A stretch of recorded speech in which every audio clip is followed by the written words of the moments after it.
wherever it is in this wide world of sports you are. Ron Harris here, MD, online editor. It's Friday.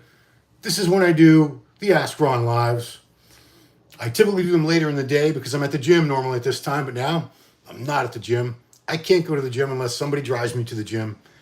I'll start with a little update on my leg situation, then get into your questions. This is Ask Me Anything. A lot of times I'm doing videos about other things, contests, reports, whatever, and people will ask, random questions about training and supplementation. I say, guys, we're talking about Ian Valier's retirement or the results of the show. Stay on topic. So this is your chance to ask about anything, literally anything. Doesn't matter.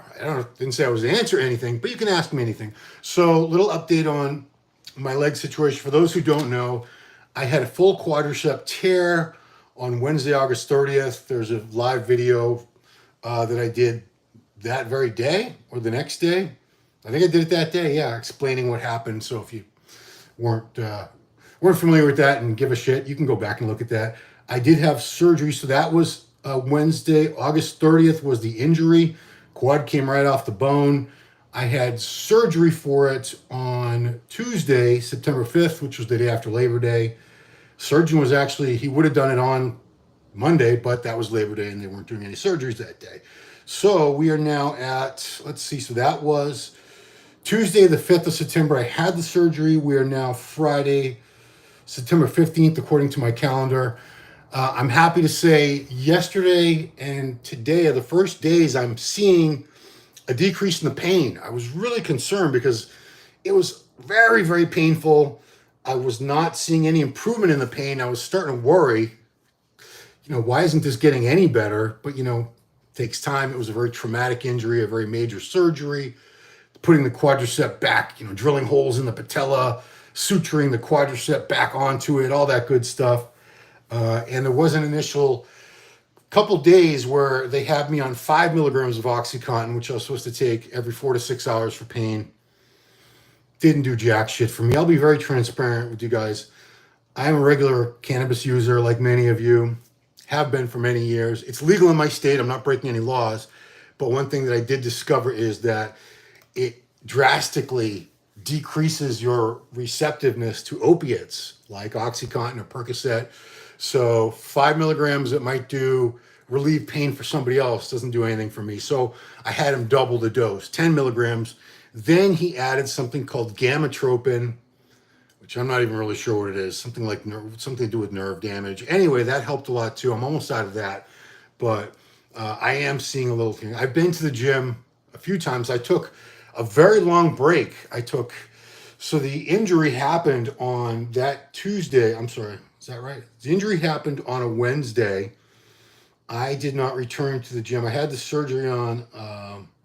I did go to the gym a couple times after that. My son took me. I just did upper body, obviously, while I was awaiting surgery. Surgery was on the 5th. I did not return to the gym until, did I go a full week? I thought I went a full week without going to the gym. I guess not, because I think I was in there on Monday. Yeah, because today's Friday. I had yesterday off. Yeah, so my first 2 days back in the gym were Tuesday and Wednesday of this week. I did push day Tuesday, pull day on Wednesday. It's all machines. I can stand up and hold light dumbbells. I really can't be bringing heavy dumbbells around. I just don't have the balance. I'm taking my crutches. I walk around the house without crutches, but if I go to the gym, I'm on crutches. And again, I can't drive. My right leg has to remain perfectly straight for the next, 6 weeks. I'm not really even sure. I have my first post-op appointment next. I'm still a little loopy. I am on pain meds, guys, full disclosure. So I have my first post-op appointment with the surgeon next Wednesday, the 20th, to have him finally take this immobilizer off, take a look at the stitches, and he's got to feel around, I guess. And then they're going to put me in one of those things. Don't know the term for it, but it's one of those braces where you can gradually adjust the angle so I can hopefully start gradually bending that leg, because my goal, you got to have a goal, right? The Olympia weekend is first weekend in November. Typically, I would arrive there on no later than Thursday. So usually it's on a Wednesday. So Wednesday, November 1st would typically be my travel day. Yeah. Where I would need to be in an airplane seat with the leg fully bent. I can't have my leg straight out on an airplane. You know, my daughter says, "Can't you have your leg out in the aisle?" You know, you guys who have flown on airplanes, you know, you can't have the aisles are like this wide. You can't have your leg out in the aisle. People are going back and forth constantly. The flight attendants are going back and forth with the drink trays and that stuff. They don't really have food anymore, but you can't have your leg out in the aisle. You have to have it bent up in front of you. That's just the way it is. So, you know, hopefully making travel arrangements to an aisle where, and I can't really be in one of those emergency exit aisles with a lot of foot room in front of you, because you have to be able to help the flight attendant. I guess maybe I could lie and say, yeah, I can help. I can help. But I mean, if the brace is off by then, how are they going to know the difference, right? I'll just say, yeah. So maybe I can get in one of those emergency exit aisles. I'm jumping the gun here, but you know, I really want to beat the Olympia. That's less than 7 weeks away. And, you know, right now, I'm hoping to be fully mobile and everything by then. So here we go. This is Ask Me Anything.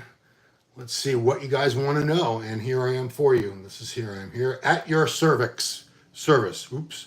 A little Freudian slip there, guys. That was intentional. Emperor himself. So he said if I have high body fat, I can lift weights and not only focus on cardio. Yeah, Emperor, I would suggest doing both, because why would you just do one or the other? You don't need to just choose one or the other. If you have a lot of body fat, you still want to start building some muscle and some strength. And at the same time, yeah, cardio is going to be more important, because right now your priority is losing fat. But I do recommend doing both, you know, even just like a full body circuit, maybe 3 times a week with the weights, you know, like 1 or 2 exercises for every body part, 2 or 3 sets. And then, yeah, cardio is going to be your priority, because you do want to burn a lot of body fat off if you have a lot of body fat on you. But there's no reason why you have to wait to do the weights. Get started on it now. Absolutely. He also adds, I can't put my finger on what Regan has to do to win shows. It's just a little more condition. Regan has a fantastic physique. From the back, let's just break it down. Comparing him to Nathan, he's a much bigger guy than Nathan. He's wider. He's got more muscle mass. Nathan had a more conditioned, seasoned, polished look, more muscle detail. Certainly had him on chest development. But Regan's back development was superior for sure. His back double bicep, very impressive shot for Regan. His rear lat spread. I did not see the conditioning on him. Nathan was far ahead of him in that aspect, as was third place Roman Fritz. Roman was in crazy condition. Roman Fritz was just shredded out of his mind. So with Regan, I think just a little more conditioning. And he has won shows. It's not like he's never won shows. I think he's got 2, or I want to say he's got 2 pro wins at this point. I'm not sure. Noor Ega, how do bodybuilders get big, and can you get big naturally? That's a very long question. I'll try to be very, very quick. How do they get big? And so, yeah, forget about the drugs. That's an aspect that comes into it later. But they get bigger by weight training in a hypertrophy range, which breaks down muscle tissue, forces an adaptation where the muscle has to get bigger and stronger. They eat food, which is the building blocks, provides the building blocks, the amino acids, the glycogen to synthesize new muscle tissue. And you have to rest too. You can't be, you know, sleeping 3 hours a night and expect to put on muscle. Can you get big naturally? Absolutely. Plenty of guys have done it over decades and decades. There were big guys long before there were steroids. They didn't look like the guys on the Olympia now, but trust me, there were guys that were that big 50, 60 years ago. Let's say before steroids. Let's go way back. 60 years ago. Put some of those guys in the gym today, they'd still be bigger than most of the guys on the floor, for sure. So yeah, you can get big naturally. I really feel sorry for this generation that doesn't think you can get any bigger or stronger naturally. Because like I said, when I was starting out, I got much, much stronger over years and years. I started training like 13, 14, got really serious about it, discovered bodybuilding per se at 18, was natural until I was 27. I got very, very strong over those years. I was stronger than most of the kids I see in the gym right now, for sure. And I didn't even know about steroids. And even when I did find out about them, it never occurred to me that I couldn't get any bigger or stronger without them, because I already proven to myself that I could. So yeah, you can, for sure. Ask anything, Ettore. Yeah, I didn't say I'd answer anything. but you can ask me anything. Raymond Jones, your thoughts on Brian going back to Classic this year? Well, last time I talked to him, and I don't know if he's made any more announcements. I apologize for not keeping up with him. I'd rather see Breon try the 212. I want to see a different Breon. I've seen the Classic Physique Breon many times. He was Olympia champion twice. He's damn good.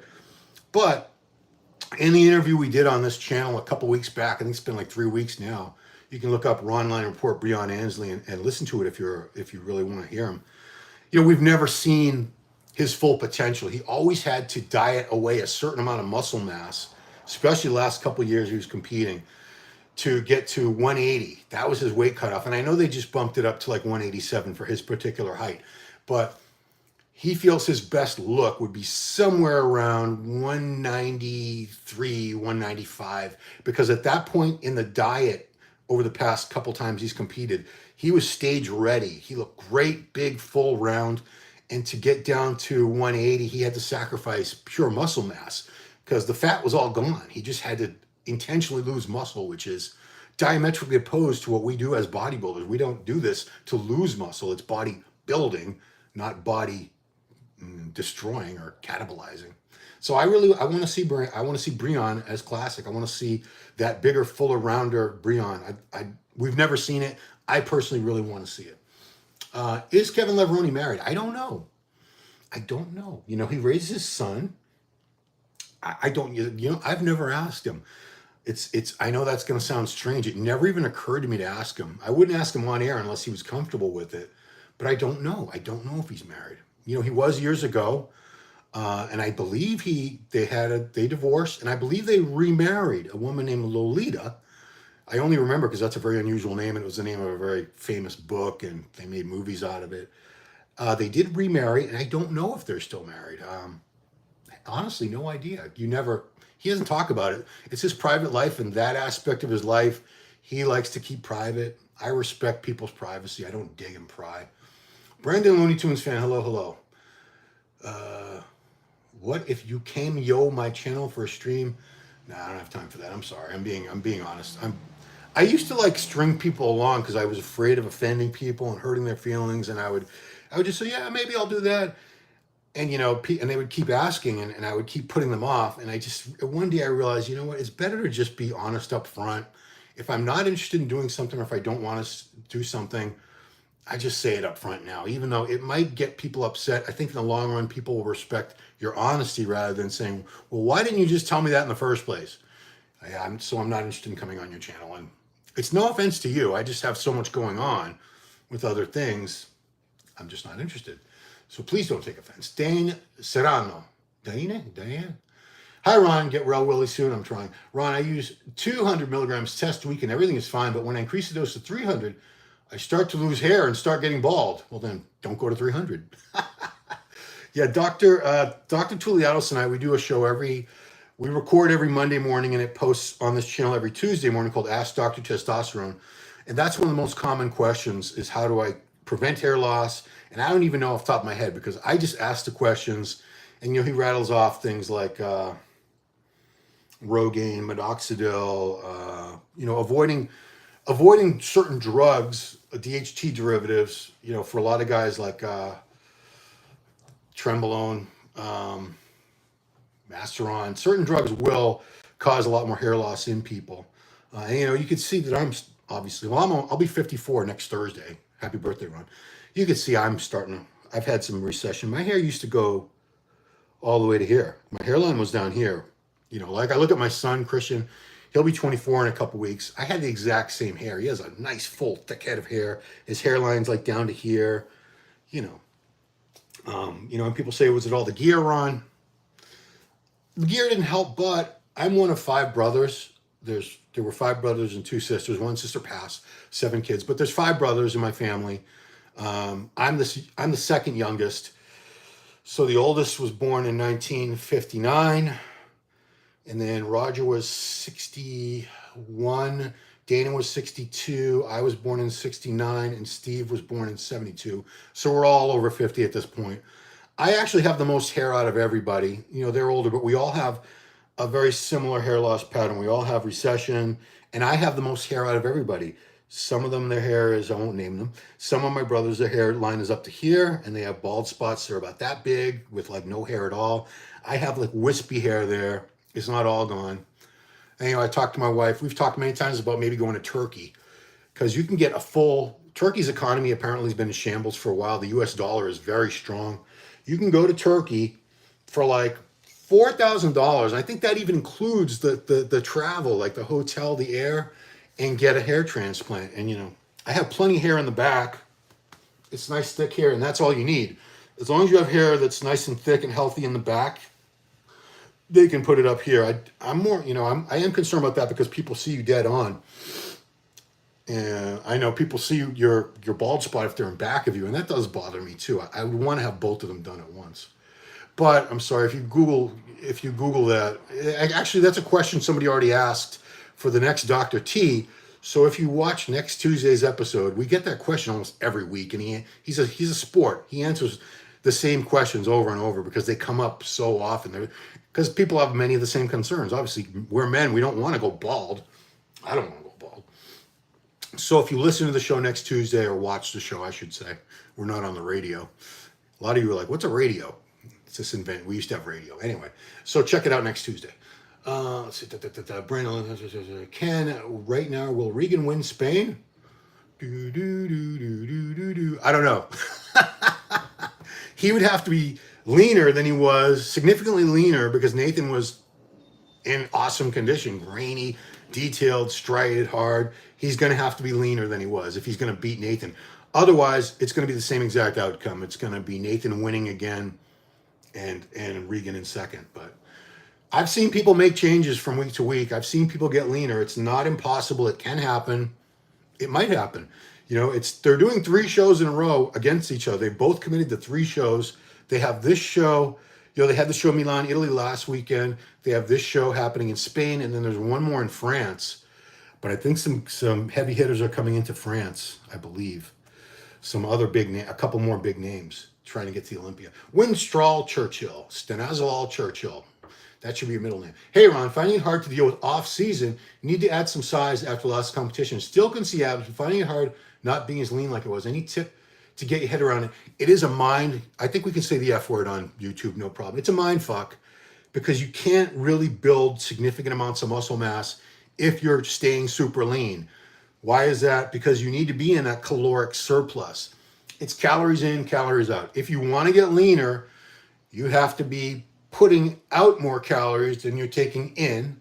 If you want to add muscle mass, your body needs the raw materials, the building blocks. You need to be taking in more than you're putting out. The fine line is, how do you know how much extra calories, how many extra calories you can get away with? It's really a matter of, you really would have to keep like a food log, a diet log. And they have all these apps on phones now. It's not like the old days where you'd have to sit there with a notebook and a calculator. But you want to find that sweet spot where you're taking in enough additional calories to facilitate growth, but not so many that you're getting fat. And, if you're really good at eyeballing food portions, and if you're also very objective, you can look at yourself in the mirror and say, oh, no, I could tell I'm getting fatter. Otherwise go to, body fat testing, and that would give you your exact body composition. But yeah, it is tough, Winstraw. I'm going to call you Winstraw.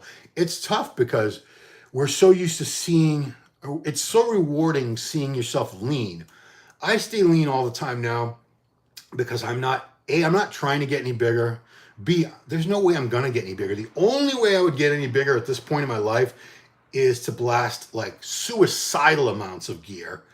And for what? It would be a little more muscle. I wouldn't, it's not like I'm going to put on, I've been training for 40 years. It's not like there's any way in hell I'm going to get way bigger than I am now. There's nothing. There's no training system. There's no secret drug. There's no amount of drugs, food.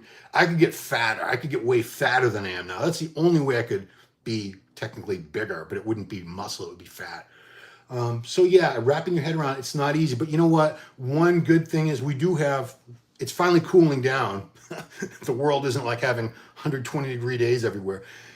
The off season typically coincides with cooler temperatures. I don't know where you are in this world of ours, or I don't know if you're in the USA, but this is when you can wear hoodies, sweatpants, big t-shirts. You can cover up so people aren't judging you. Yeah, you'll have to see yourself, but you have to wrap your head around the fact that I'm not trying to stay lean now. It's a different purpose. I'm trying to get bigger. So yeah, I can't stay shredded now. I'm not going to see the clear six pack. I'm not going to see all the veins, but I'm going to put on new muscle mass. And the next time I get leaner, I'm going to look different and I'm going to look better. That's the only way I've been able to deal with it over the years.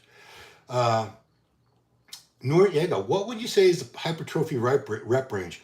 Well, I mean, I'm just echoing bro science, 8 to 12, but that's bro science. There are a lot of people who would swear up and down that they can get really good size gains in the 4 to 6 rep range. I remember years ago, I think it was the Max OT training system Skip LaCour and Jeff Willett popularized when they were both with a company called AST. And they were doing like 4 to 6 reps on everything. They were getting bigger. Other people will tell you, I remember like Tony Freeman telling me he was always doing 15 to 20 reps on everything, and that worked for him. I think for most people, it's a matter of keeping the muscle under tension. I also recommend on the channel, which, as a YouTube content creator and someone's trying to get views for my channel is maybe a no-no, but lately I've been watching a lot of Renaissance Training, Dr. Mike Israel, is that how you say his name? I don't know. He's got some interesting thoughts on that too, but I've found for most people, somewhere between 8 and 12 for the upper body. The lower body seems to respond better to higher rep ranges, but I wouldn't rule out the lower ranges. I would go as low as 8 for the legs on something like squats, but on leg press, sometimes I would go as high as like 50 reps, and that wouldn't be a drop set. Sometimes even 100 reps. So I would try a variety. Let's see. What do we eat for breakfast? Oh, that's a good one. Hang on. I'm going way back. I'm here for you guys, man. I'm not at the gym today. Here's a great one. Quicks99. What the F is up with these kids in trend? Can't we just go to back to the ways of lifting and eating and gear wasn't a thought? You can't because social media. Social media. I blame social media. TikTok, YouTube, Instagram. I laugh about it. My son's 23. I guess that's Generation Z. And somehow trend took on this mythical status. Like it's the only drug that works. It's not, guys. All steroids work. Trend's very powerful, very, very powerful. But these kids who are starting off and using trend, it's not like they wouldn't be getting great results with just taking test or, a little test and a little Deca or something, which for years, for decades and decades, testosterone and Deca were like peanut butter and jelly. Millions and millions of people put millions and millions of pounds of muscle on with just test and Deca long before anybody was using trend. Trend didn't even exist until fairly recently. There was an old French drug called Parabolin, which was the only human produced basically version of what we now call trend. Trenbolone was a pellet that was sold. I can't remember the name of it. It was a pellet that they would put in cow's ears. They would implant it and it would slowly release, and it would help these cows get bigger and bigger so that they could produce more muscle, more meat to sell. When they were slaughtered, this cow had 400 pounds of meat instead of 300 pounds of meat. I'm just guessing. But yeah, trend, it's sad because I think a lot of kids, they think trend is just like the general word for steroids now. Just like TRT was like their word for a cycle. Now it's like they think steroids and trend are the same thing. Like they don't think there's any other steroid, a lot of them. Because these are kids, these are teenagers. But yeah, it's upsetting me because trend it's very powerful, but it also has a lot of side effects. Those of you who have used trend, you know exactly what I'm talking about. Insomnia, you can't sleep. The trend cough, you inject it and you feel like you can't breathe. You're like, it's a really scary sensation. You can feel it all through your esophagus and your lungs, like they're burning. And you just start coughing uncontrollably, like you're gonna hack up a lung. And it's tough psychologically. Trend really F's with your mind, where you just have this anxiety and these, rage and the weirdest emotional roller coasters, and you don't know what the hell's wrong. You don't feel good. You don't feel right. Things always feel a little off, and you don't know what the hell's wrong. It's the trend. It has that psychological effect. So, yeah, I really wish, I wish a lot of things, but trend, I wish these kids would lay off the damn trend. The leg tear doing Mike Russo, it's starting to heal slowly but surely. Thank you. Dan Serrano. Ron, I start to do push-pull leg, but when I go into the second session, I still soreness. Do I need to still train the muscle or weight to train? Um, yeah, so the thing with push-pull legs, obviously the most standard way of doing that split, of following it, would be push-pull legs, off day, rest day, repeat. But that doesn't mean you have to do it that way. You can throw, the beauty of push-pull legs is there's no overlap. So if you do push-pull and you don't really feel recovered, you're feeling a little run down, you don't have to do legs the next day. You can skip a day, come back and do legs, and then you could start and do push again, pull, or whenever. You can put a rest in whenever you really feel your body needs it. And if, say, it's push day, it's supposed to be today, but your chest is still sore, no, give it an extra day. Let your body recover. If you don't recover from your workouts, you're not going to grow. It doesn't matter how hard you train. There's the recovery and the nutrition aspects. It's like that. I always say it's a triangle. It's three sides. You need all three sides of this triangle: training, nutrition, and rest / recovery. So if you're training very hard, but you're not eating much food, you're not going to grow. If you're training very hard, but you're not sleeping much, you're not going to grow. You need to recover. The muscles need time. So if you don't give them that opportunity for ample recovery, for full recovery, you're not going to grow. So take a rest day when you need it, guys. Hope that answered your question. Emperor himself, what do you eat for breakfast? So my breakfast is very much the same every damn day. 2 whole eggs, a half cup of egg whites. I get liquid egg whites from Costco. Comes in cartons. Very, very economical way to do it. So the eggs. My wife, she started about a year ago chopping up vegetables, different vegetables and peppers. And we keep a big rubber Tupperware container full of those. So I put those on the pan first. Then I throw the 2 egg whites and half cup of 2 whole eggs and a half cup of egg whites in. That's my egg whites. I do a bowl with oats, rolled oats, oatmeal, whatever you want to call it, the Quaker oats. I soak them overnight. So I don't use the quick oats. I use the big full-size flakes. It's a little bit under a cup. I don't need a lot of carbs. If I was younger and trying to gain, I would go for a bigger serving. But the oats, and then I put blueberries on top of that. I just eyeball it, a handful of blueberries. Great antioxidant, tastes good. And for flavor, because it's not that I like a little bit of flavor. I put a little bit of maple syrup in there, a little bit. It's a minuscule amount, just enough to give it some extra flavor. I have a cup of coffee, and for a little extra coffee, protein, I pour in a little bit of a protein shake. I use the vanilla ice cream flavor Nitrotech whey protein. So it's probably like another maybe 15 grams of protein. I also put in the collagen protein powder, a scoop of that into the coffee, and that's breakfast. It's a really good, substantial breakfast. Typically, I go to the gym. I leave after I finish that. So let's say I start eating that at 6:30, and I'm a slow eater. Let's say I finish eating breakfast at 7. I will typically start getting ready for the gym at 8, and by let's say 8:30. Usually, I like to start training. I like to start my workout 90 minutes after that breakfast. I feel like the food is digested enough, and I'm not going to be starving in the middle of the workout. So I'm not going to have indigestion because I went right from eating to working out, which I do not recommend. You always want at least an hour with a good meal. And I wholly recommend a big, substantial breakfast. I'm not someone who thinks you should have just like a whey protein shake. I don't like I don't like just having a shake and like a carb source. I want a real breakfast. It's going to hold you over longer. Where we at? HRs, if you were single, would you date a 25-year-old fitness girl or have a good time at least? Yeah, why not? I don't know. I have no idea. Look how old I am, for God's sake. It's tough. I don't think I could personally, this is just me. You guys all have your own standards, preferences, whatever. I don't think I could go any younger than, say, 30, me personally. Why? I have a daughter who's 29 years old. She'll be 30 in April. So for me to date someone younger than my daughter, I would feel like a pedophile. I know technically that's not a pedophile. Pedophile is, underage girls. To me, I see these girls in the gym and they're very attractive girls. And yeah, I can't help but look at them, but I would never consider dating someone who's like 20, 21, even 25. They're kids. They're younger than my son's almost 24. So that's my situation. Other guys, obviously it doesn't bother them, someone like a Donald Trump would date a 25-year-old. He doesn't care. Yeah, they're in their physical prime. But for me, I don't think I could go younger than 30. Probably if I were single, I doubt I would even go that young. I bet if I was for fun, I would go late 20s, early 30s, meaning not looking for any kind of relationship. If I was considering someone for a relationship, I don't think I could go younger than like 35, honestly. Just maturity, just different things. We would have like nothing in common. You know, I would have to explain all the stupid pop culture references, old TV shows, old songs. Yeah, so it's ask anything, and you ask me anything, so I answer.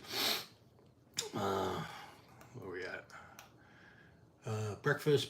How much do women care about muscle? Says Emperor himself. They like guys who are in shape.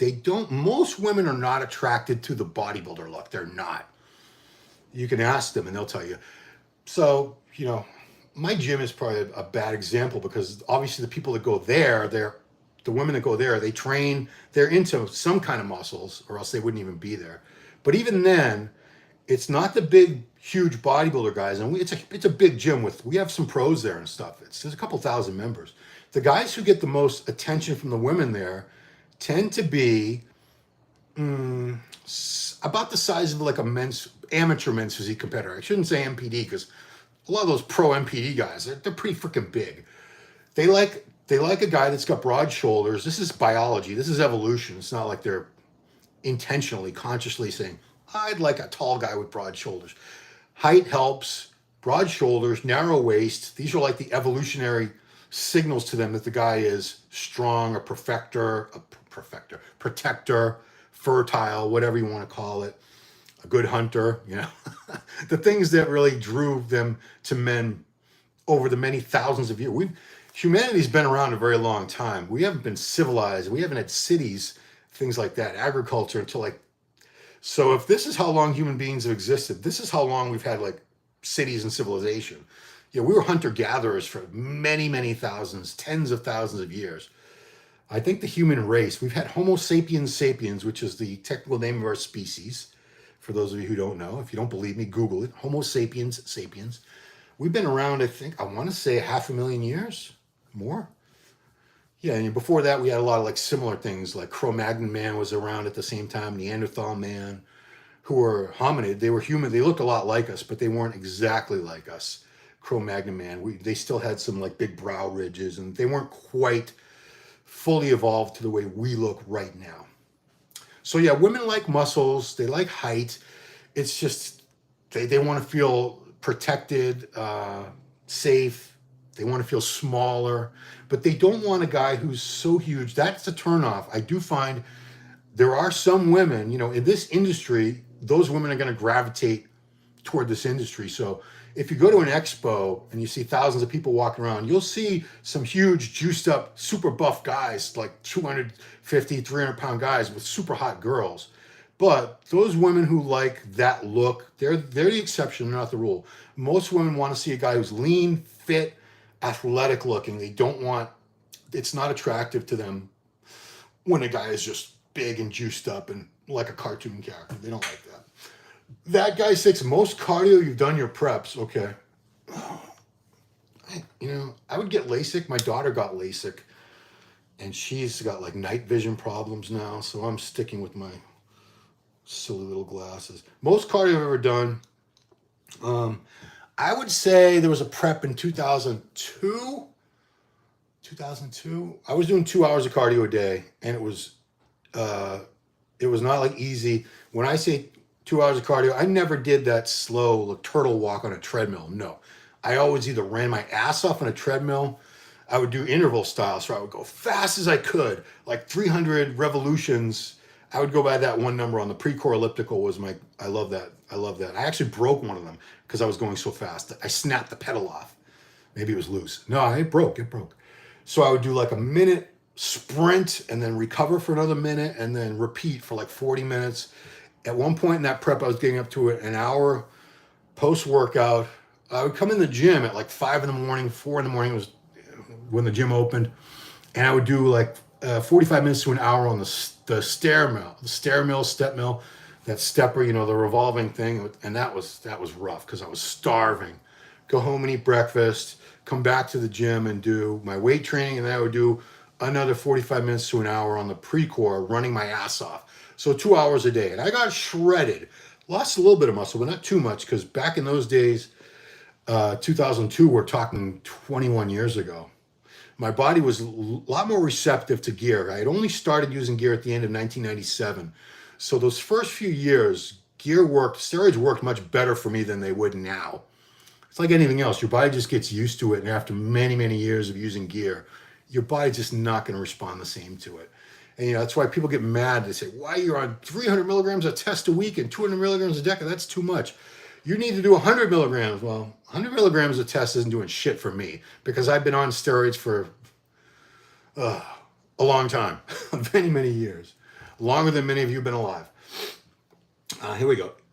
Dane Serrano, is true or false the muscle recovery every 48 to 72 hours when I train a leg is still sore for 5 days? I think it depends on how hard you train them, and are you doing like a lot of, are you really like just beating the crap out of it, like supersets, drop sets, negatives? There were for many years, I trained muscles once a week. I would do Monday, Tuesday, Thursday, Friday. I did that for years, the bro split. It worked very well for me. So I was only hitting a muscle once a week. And my legs, the way I trained them, I would just beat the shit out of them for like an hour and a half. Drops, squats, hack squats, leg press, supersets, drop sets, forced reps. And they would stay sore for at least 5 days. So yeah, if a muscle is sore, don't train it again. Wait till you don't feel any soreness at all. So yeah, I think some muscle groups tend to recover faster, the smaller muscle groups. Unless you're doing some crazy arm workout, I think anyone's arms are going to recover in that 48 to 72 hour window. And when I do push-pull legs, the muscle group is getting hit every 4th day or twice every 8 days, but I don't do as much for a muscle group, because if you're doing chest, shoulders, and triceps all in one workout, for example, it would be crazy or kind of stupid to do as much for chest, shoulders, and triceps as you would if you were doing just a chest day, just a shoulder day. So for like chest, I would only do 3 exercises max. Shoulders, a lot of times it's only 2 or 3 exercises for shoulders. And it's not the rear delts. I do rear delts on the pull day. And triceps, like 2 exercises, maybe 3 for like 3 work sets, maybe 4. And that's me. I'm on gear. I'm able to eat every 2 hours like I need to. I get plenty of sleep. So recovery is not an issue for me, except for my age. Obviously, I'm older. I don't recover as well as I did when I was younger, but I'm in a pretty good situation where I can train more frequently, and I have the luxury of being able to sit around most of the day. I work here at a desk. I'm not like running around doing anything physical. For those of you who have physically demanding jobs or schedules where maybe you can't get 8 hours of sleep every night, you probably don't want to train a muscle group as frequently or with as much volume, because you do need a little more time to recover, because you're putting extra demands on your body doing all these things outside the gym, if that makes sense. Cheers, Ron, says Winstrol. Cheers to you. A Torres, I don't know about most, but I love muscular men. Haha. Are you a man? And I asked that, A Torres, because you will find, as bodybuilders, if you don't already know this, gay men are much more attracted to muscular men, way more than straight women, way more. I've gotten way more attention from gay men over the years, and any bodybuilder who's been doing this for a long time, they'll tell you the exact same thing. I mean, I get messages all the time. I've had offers to pose for them for money that I did not take up, send me nudes, sell me nudes, come train with me, this and that. If I wanted to have a gay sugar daddy, I could have had many over the years, and I'm not like Brad Pitt, but they love the muscular look. Gay men do far more. And it's funny because gay men, they tend to be more in shape themselves. If you ever see like a pride parade, or I'm in Massachusetts, we have there's a city or town at the very end of Cape Cod. Cape Cod is the end of Massachusetts. Looks like the end of it looks like a big arm, if you realize that. So Provincetown is the very tip of the arm. It's the very end of Cape Cod. It's a huge vacation spot in the summertime for gay men. And I've been there a couple times over my life. I don't go there often. It's just a long drive. And if I'm going to the beach, there's other beaches I go to. I'm not homophobic at all, guys. But tons of gay guys are jacked. They're on steroids. They train very hard. They take very good care of themselves. Most of them don't let themselves go physically with the big gut and the sloppy look like straight men do, because I don't know. I honestly couldn't really explain it that well for you, but yeah. Well, I don't even know what the question was. I guess I was asking if you were a male or a female Taurus. This is held for review, but I'm going to answer. Built to Laugh says, does licking peach? So I think peach is an emoji for a butt. So that would be like licking. Eating ass is this thing now. I don't know when that started, but does it increase testosterone? No, but I think any sexual arousal does temporarily increase your testosterone levels. So maybe. Yeah, and Nick Walker doesn't need to worry about increasing testosterone. He's on plenty of it, like everybody else. That guy 6. Kevin Levroni was big on doing 4 to 6 reps, especially for his upper body compound movements. Yeah, it worked well for him. I don't think that's going to work well for everybody. And I think using a load that's that heavy that it limits you to 4 to 6 reps, if that's the only rep range you're using, most people are going to incur a lot of damage to their tendons, their ligaments. You're probably eventually going to you'll have chronic inflammation in there, which eventually you're going to have bursitis, arthritis, things like that. If there's one regret, I think I would have done a little more lighter training. I would have mixed in a lot more moderate reps, because I did a lot of 4 to 6 rep range training in my 20s and even into my 30s, a lot. It was a lot of ego lifting. The form wasn't usually that bad, but it was just like, I did the 130s last time, I got to do the 140s today, which is why? Because it's my ego. Because we didn't even have Instagram. It's not like anybody outside my gym could see it. It's not like today where I could look at me with the 140s. Back then, the only people that knew how strong you were the people who were physically in the gym at the same time as you, watching you. You couldn't film it and put it, or take pictures or videos and put it on a TikTok or an Instagram or a YouTube where millions and millions of people could see it. Yeah, we didn't have that. Raymond Jones, do you think French Carl is the second coming of the Messiah? Who's French Carl? Is that a typo? That guy 6, Ron, you got yourself a fangirl, A Torres. A Torres might be a guy, I don't even know. And like I said, I don't mean to say that there are women who do love muscular guys. Of course there are. There's just, they're in the minority as far as women go and their physical preferences for men. Most women, but you know what's funny is they'll say, I like a dad bod. I don't think there's any woman who prefers an out of shape guy. Now, if he's got other things going, maybe he's a multimillionaire. Like if Elon Musk has a dad bod, they'll like a dad bod. If the cashier at Walmart, well, they don't have, it's all fucking self-checkout now. But if, the guy working behind the counter at the gas station has a gut, that's a dad bod. They're not attracted to that dad bod. So it's not the dad bod, it's other things. Gambone Law, ideal year-round body fat for a non-competitor. I try to stay 10%. Do you think someone can add muscle if eating slight surplus on 200 milligrams TRT? Yeah, of course.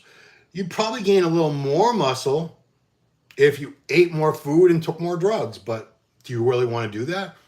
These are all things you have to say, risk-reward ratio. Like I said, I personally, could I gain a little bit more muscle at this stage in my life? Yes. How would I do that? I would have to eat a lot of food, a lot more food, and I would have to take a lot more drugs. And I don't want to do that. For what? I mean, I'm never going to be as big as it's too late. That ship has sailed. I'm almost 54.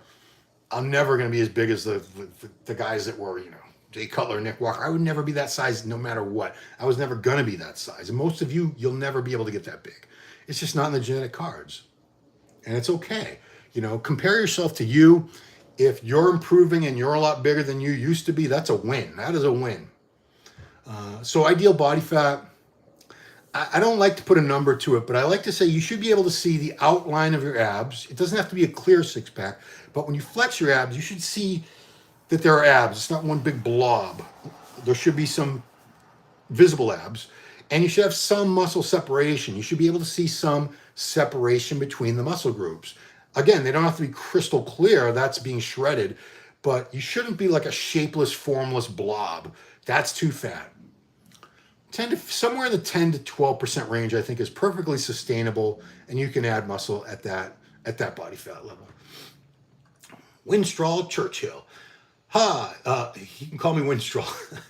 It's Andy Andy? Okay. I like Winstraw though. That's a great name. Stick with that. On a positive, when I diet down, it seems I'm getting to a new level of lean, more veins appear, etc. Do you find each time diet becomes a different level of leanness? Oh yeah, 100%.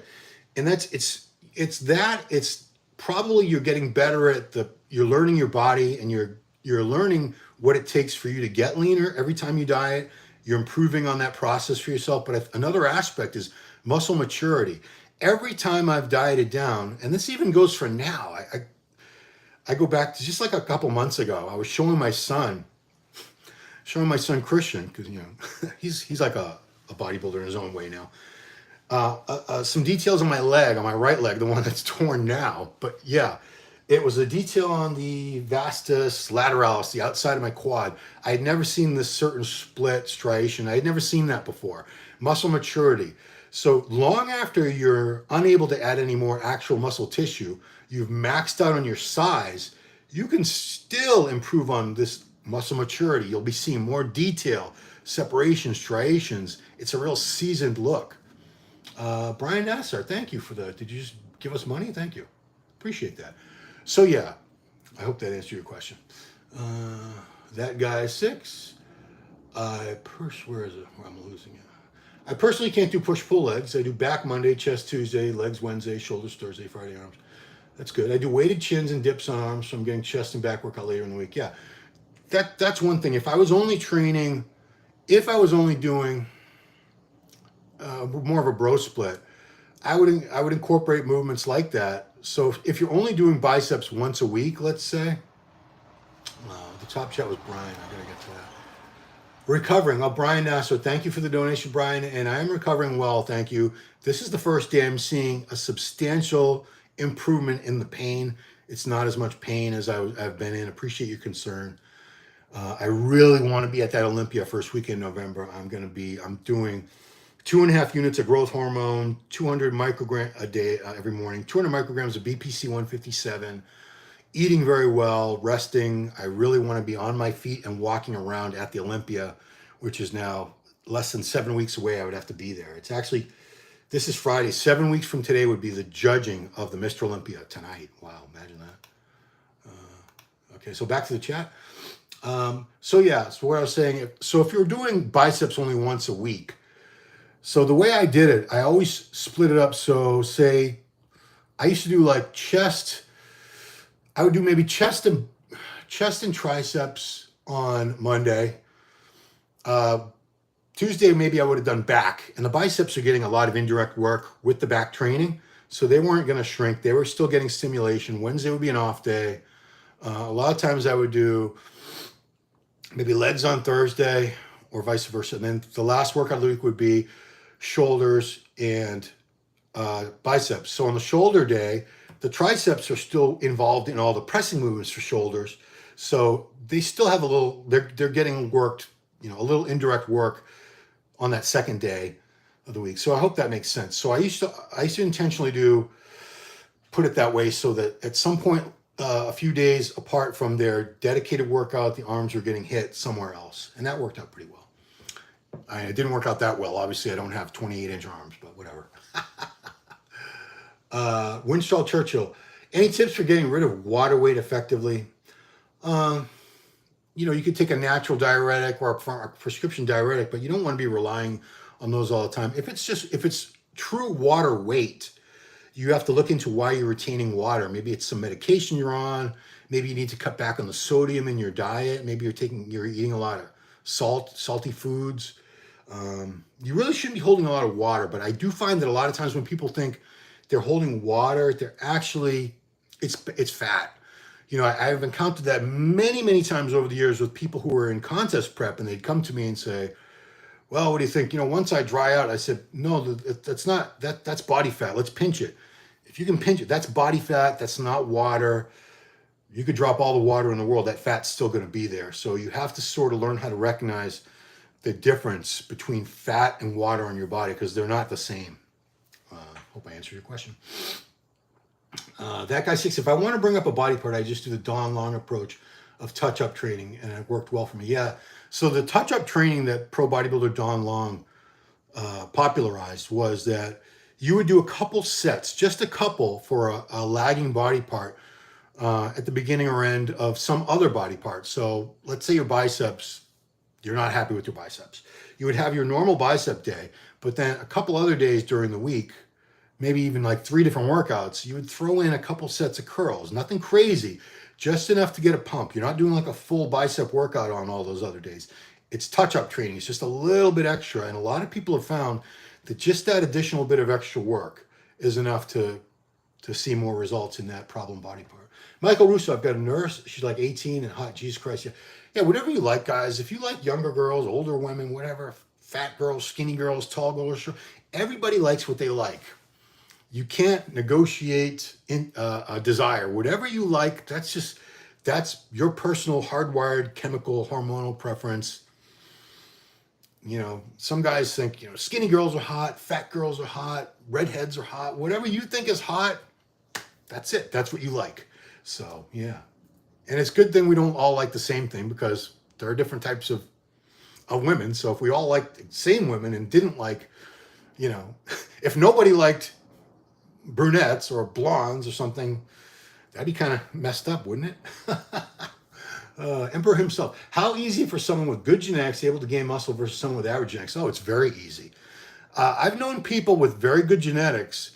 They were, I'll say it, they were idiots. They were like, you know, not intelligent people. Like, you would talk to them, you'd think they had like a learning disability, or they were mentally handicapped. Some of them, they were that dumb. You know, we're not all the same. We're not all brilliant. I'm a smart guy. I'm not a genius. I'm not brilliant. I'm smarter than the average guy, but I'm not a genius, but I'm certainly not dumb. Some people are on that other end of the spectrum where they're very unintelligent. Anyway, the point I'm trying to make is, with someone has really good genetics, they just respond very, very well to training. I've seen people like that with really good genetics, even without steroids, a couple months in the gym, and you're like, geez, what the hell? They've already made gains that would have taken somebody else with average or less than average genetics years to make, and they did it in a couple months. They're just hyper responders to training, to foods. A lot of them don't even eat. They barely eat, or they eat shit food, you know. I hope I won't get canceled for this, but I have noticed a lot of African Americans are very, very gifted genetically in terms of being able to gain muscle mass. They gain muscle mass very easily. Why? Was it selective breeding? I've also heard that it's just, you know, because we had 400 years of slavery where weak people were systematically not allowed to breed. They died because the work was so hard. You know, it was a disgusting, shameful time in history of the world, slavery, but it did kill off a lot of the weak, and strong survived.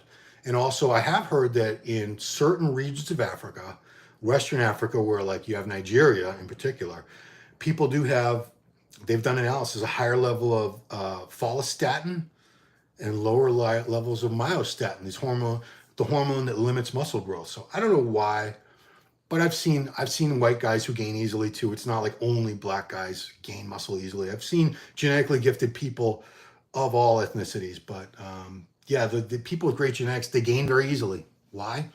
I've also seen people that respond very well to drugs, very well. You could give them the same dose that you give 10 other guys, and they just blow up like kaboom. Why?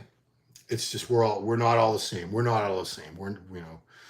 We're equal under the law and all that, and under the eyes of God, if you believe in God. But physically, we're not all born the same. Some of us are taller, shorter, wider, narrow, more apt to be skinny, fat, whatever. We're not all the same that way. There's a lot of genetic diversity among human beings. What's the best workout plan for male P4P workers? What's a P4P worker? P4P. I don't know what that is. Can you like spell it out for me? I don't know that abbreviation. That guy 6, Ron, what was your cycle in that throwback pic you posted a couple days ago on IG where you were 35 and 205 on stage? You look fantastic. I was on a lot of shit there.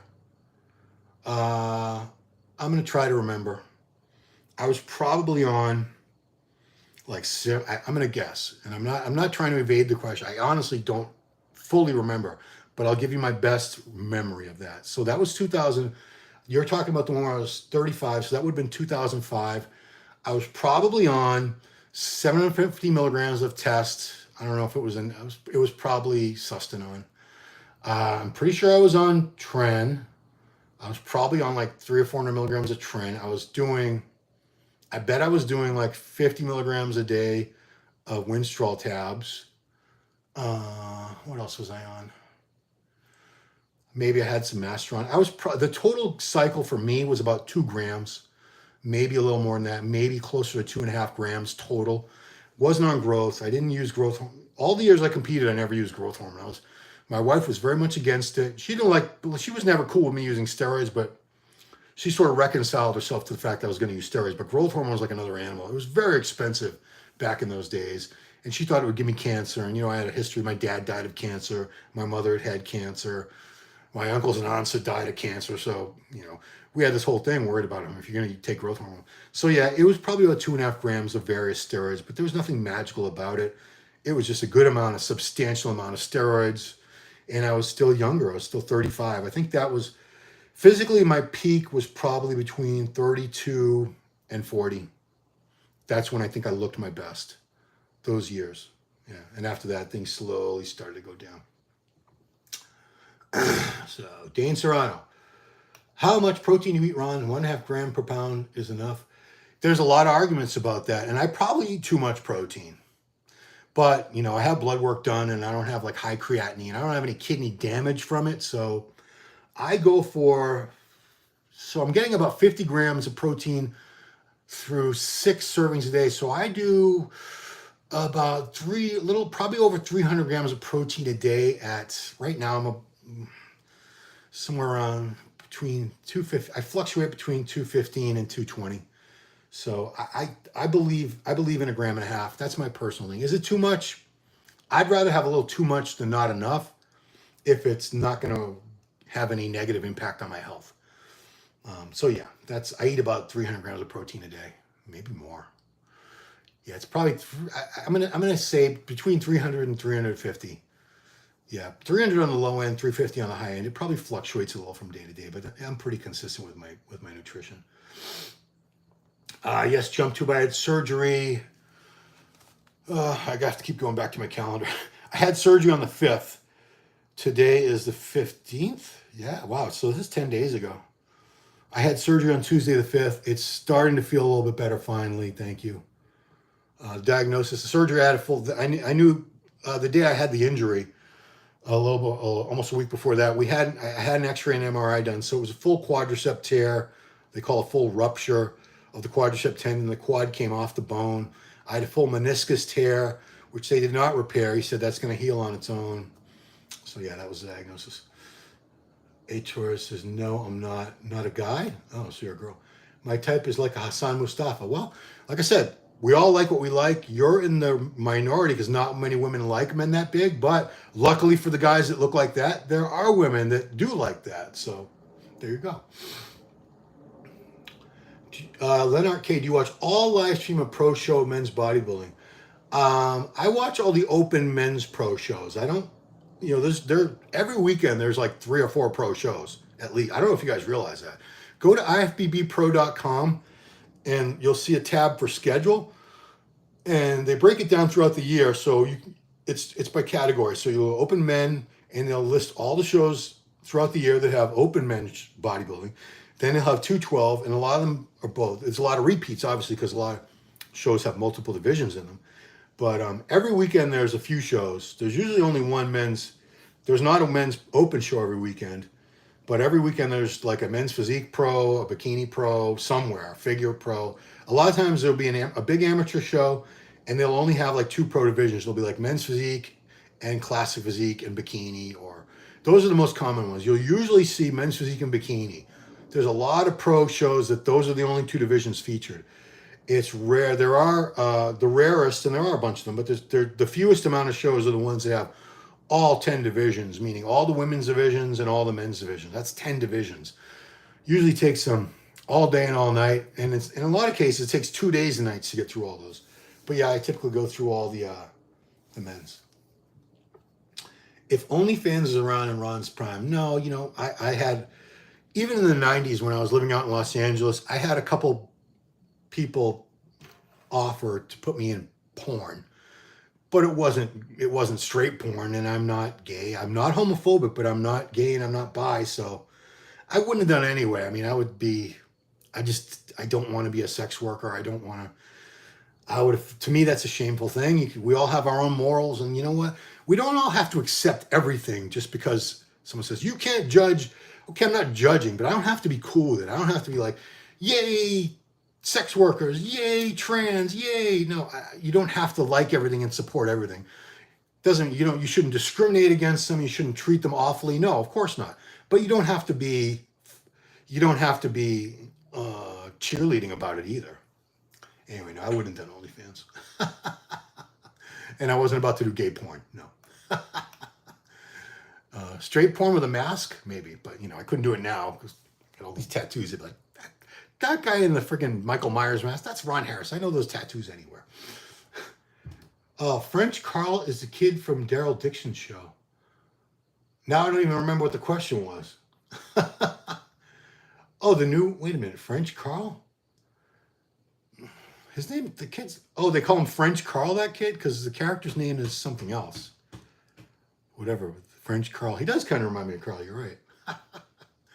Yeah, the show's okay. I'm not like in love with it yet. I've only watched the first episode. I'm hoping it gets better. Fear the Walking Dead, when that came out, I'm like, oh my God, this show sucks. Because I love The Walking Dead, but as you know, as the seasons went on, it get worse and worse. Fear the Walking Dead started off, and I was like, oh, this show's crap. It got better and better. Eventually, by the end of Walking Dead's run, Fear the Walking Dead was actually a way better show, in my opinion, than Walking Dead was. Better plots, better characters. It was a better show. What's your top 6 in Spain in order? Oh no. Now I have to lift this up and get my list. In order. I'm going to go Nathan to Asha again. I think it's most likely. I think we might see the same exact top 3. I think we might see. And I don't know. This is my random ass prediction. I could end up wrong. Nathan, Regan, Roman. I think Theo Leguerre should be in there. Tim Budesheim should be in there. Lian Yang from China. So is that 6?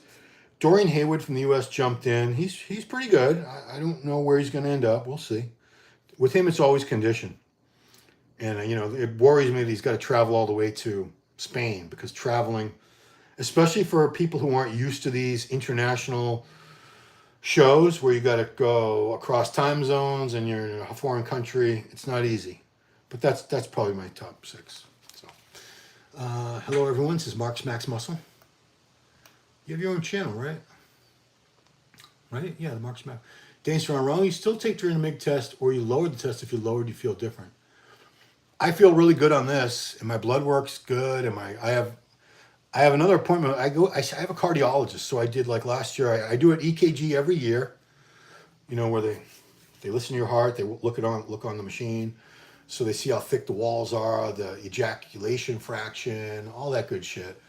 So I have my heart checked once a year. I have my appointment coming out on my birthday next week, and my blood work is consistently good. So I feel good on 300 milligrams of test. I know people get really mad at me. I don't know why you guys just get so butthurt about it. Like, that's not true. I didn't say it was true TRT. I don't want to be just in the high normal ranges. The last blood work I got, my test came out at 1500, which is very high normal, very high. It's above normal, but it's not like crazy. There's guys walking around with like a level of like 5,000 or higher. Yeah, I've seen it. I feel good, and I'm gonna keep doing it's my life, it's my body. If it really bothers you that I take 300 milligrams of test instead of 100, oh well, too bad. You're not me, I'm me. You do what you do, you do what you want to do. I'm gonna do what I want to do, and we're all gonna keep spinning around this earth. Potato chips, Mark's Mass Muscle. I haven't eaten a potato chip in years.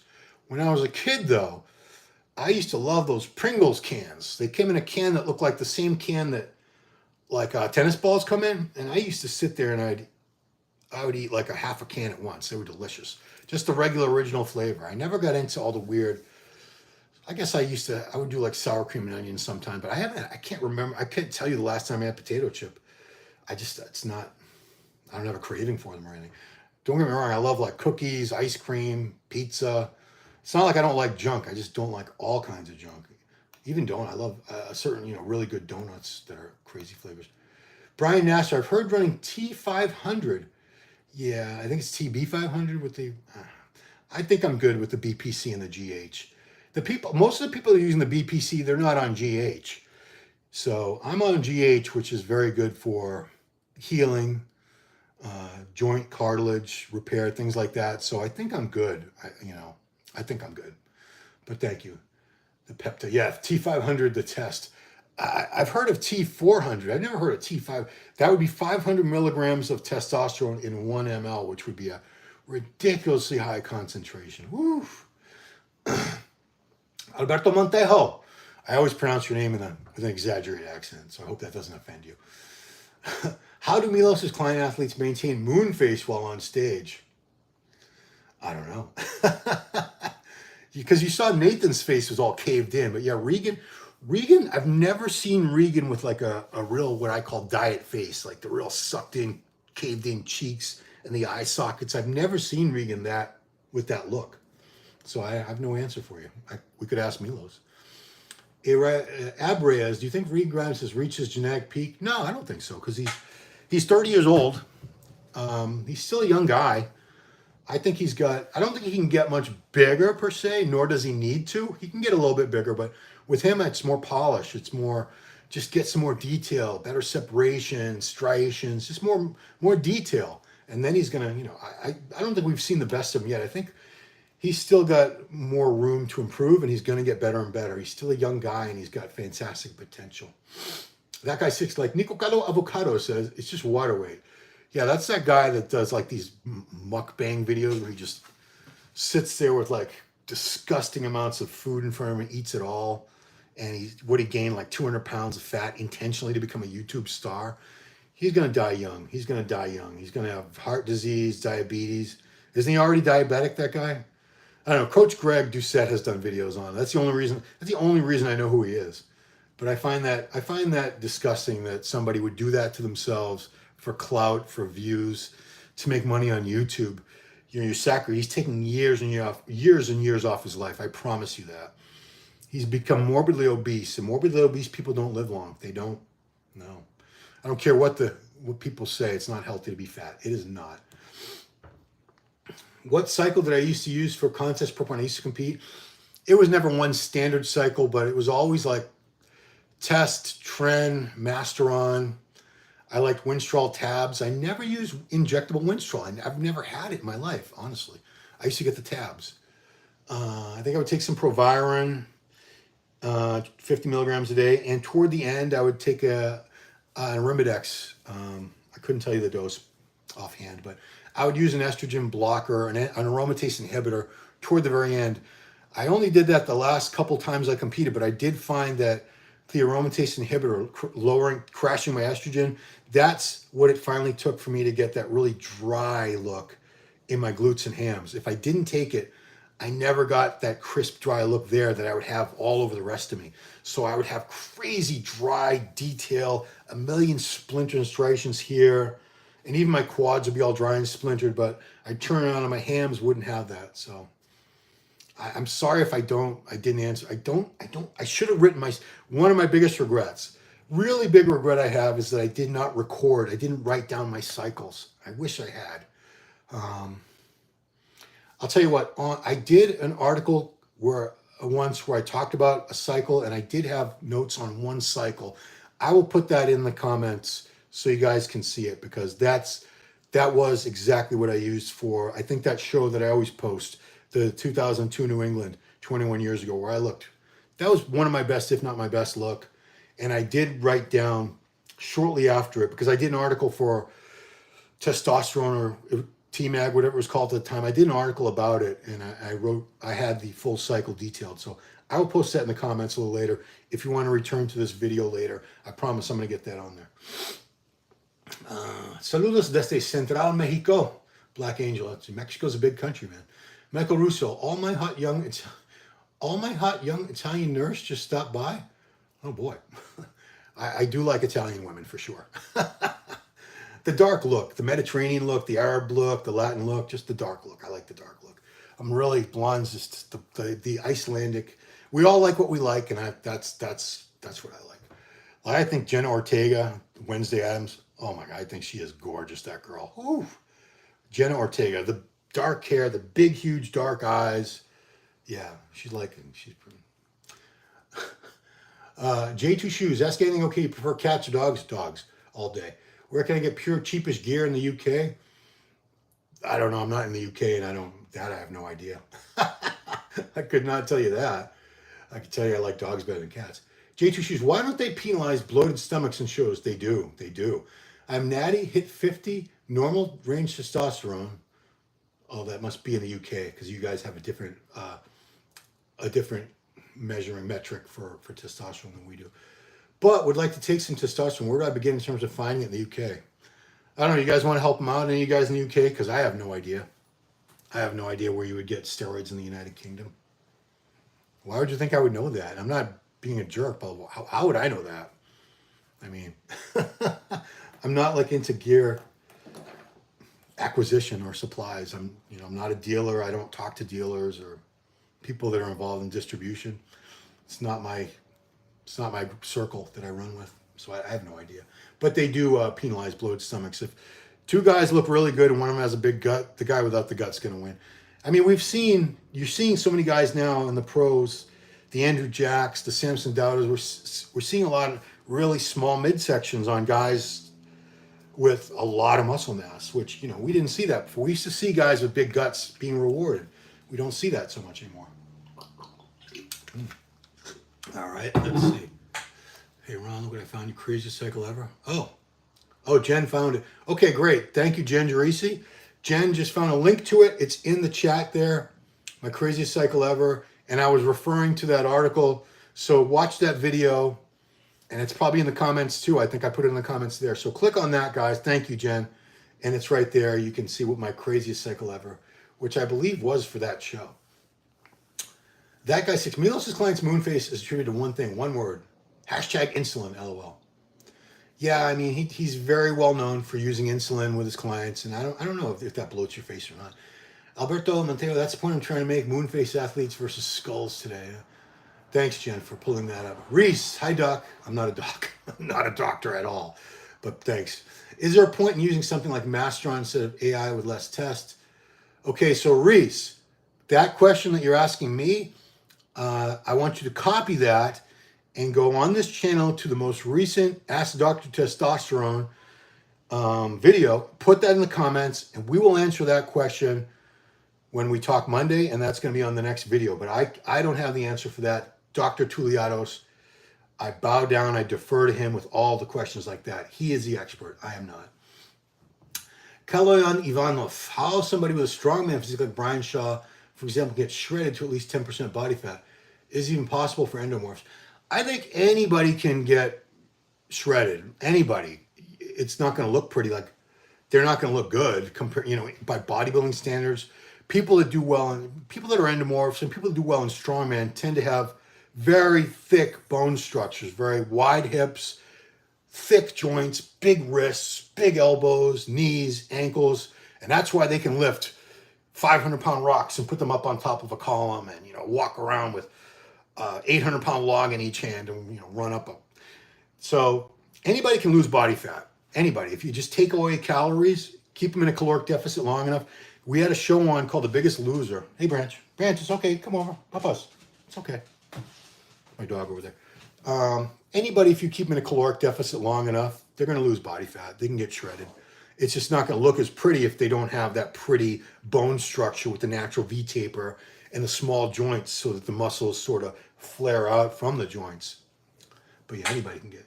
Thanks, Jen, for helping. J2 Shoes, too. Why do the guys in Arnie's time look better during their shows than today's body? Well, that's a matter of opinion. If you like that look, God bless you. That's what you prefer, and it's purely subjective, I should say, purely subjective. If you think the guys in the 70s look better than the guys today, that's your opinion. You're entitled to it. A lot of people think the guys today look better, and that's their opinion. They were smaller. They weren't as lean. They tended not to have as much leg development at all. The legs were like half the size that they are today. They didn't usually emphasize the back thickness the way we do now either. So the physiques are very different now. Their guys are a lot bigger, and the standards for conditioning, you have to be way leaner now as a competitive bodybuilder to do well than you did in the Arnold era. So it's different, very different looks. And if you like that look better, that's what you like. So it's better. That's your opinion. People would disagree with you, and they're not wrong either. Newest Ask Dr. T. Jen put a link to it. If you were too lazy to click on where it says Muscular Development Magazine, it would have taken you to all the videos and you would have seen it. But Jen did it for you. So put your question, Sir Kaloyan, put your question there and Doctor will answer it. Reese, Arnold ran 1.8 G test and 10 tabs D-ball a day. They used no AI, no insulin, no GH. Yeah, it was a very simpler, much simpler time. The drugs, they only had a few drugs that they were all using. The doses weren't crazy. I don't even know if Arnold used, I don't think he used almost 2 grams of test a week. That's speculation. Arnold has never come out and said how much he used, or if he did, I think he lowballed it, but I don't think he used that much test. I don't think he had to. I think somebody like Arnold back in that day, I bet like 500, 700 milligrams of test and throw in some Primo or something. I think that's all it would have taken for someone like that. But people get mixed up because they might take that amount and they don't look like Arnold. So they think, well, Arnold must have taken more because here I am. I used that amount of steroids and I don't look like Arnold. Well, I hate to break it to you guys, but most of you could use all the drugs in the world, all the drugs we have now in sick, disgusting amounts that would take 20 years off your life, 30 years off your life. You're still not. Arnold was a genetic freak. He was a specimen. He was not a normal person.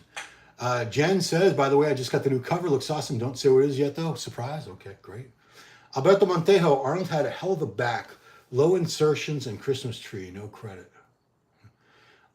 He got leaner toward the end.